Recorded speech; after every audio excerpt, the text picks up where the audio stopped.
ClickChauffeur users, hello! In today's tutorial, I'll show you how to resize your booking module to fit your website perfectly. Why would we want that? Because customizing the size ensures it looks great and functions well for your clients. Let's dive into the ClickChauffeur dashboard to make it work for you. When you are in the dashboard, you want to reach HTML integration, and then on the right sidebar, you've got the module size. A good width to start with is 500 pixels.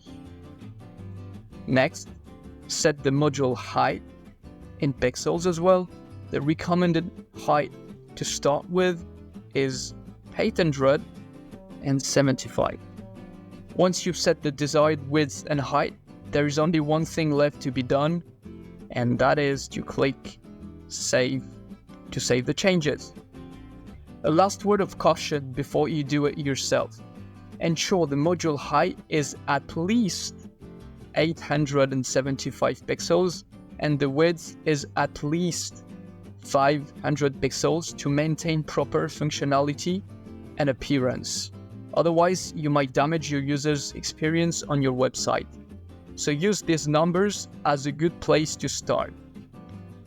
But when you do that simple move, you've successfully resized your booking module to fit your website perfectly.